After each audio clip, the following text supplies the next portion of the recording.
মানুষ কখনো পাহাড়ে হোঁচট খায় না, হোঁচট খায় ছড়িয়ে ছিটিয়ে থাকা ইট পাথরের টুকরাতে।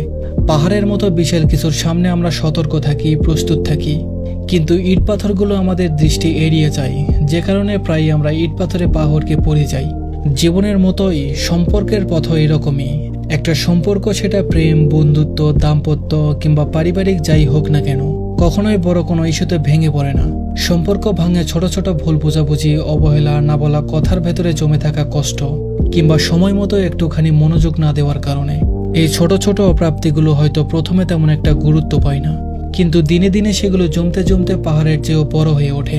একটা সময় গিয়ে যখন আর বোঝাপড়ার কোনো রাস্তা খোলা থাকে না, বিচ্ছেদ হয়ে ওঠে তখন একমাত্র সমাধান। আমরা অনেক সময় ভাবি, এত ছোট একটা বিষয়েও এত রাগ করলো কেন, কিন্তু এই ছোট্ট বিষয়টাই হয়তো তার কাছে বড় ছিল।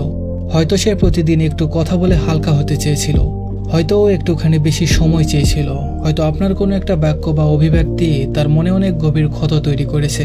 একটা ক্ষতের জন্য সবসময় বড় অস্ত্র লাগে না, ক্ষত গভীর হয় তখনই যখন অনুভূতির জায়গায় আঘাত লাগে। তাই একটা সম্পর্ক টিকিয়ে রাখতে হলে বড় কিছু করার প্রয়োজন পড়ে না, প্রয়োজন পড়ে ছোট ছোট যত্নের, সামান্য খেয়ালের, একটুখানি বোঝাপড়ার।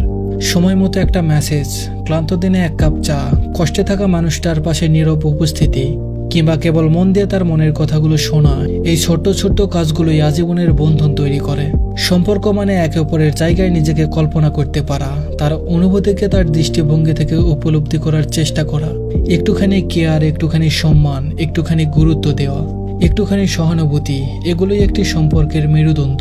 মনে রাখবেন, সম্পর্ক একটা সুন্দর বাগানের মতো। প্রতিদিন সেখানে একটু একটু করে পানি দিতে হয়, আগাছা পরিষ্কার করতে হয়, খেয়াল রাখতে হয় সূর্যের আলো পড়েছে কিনা।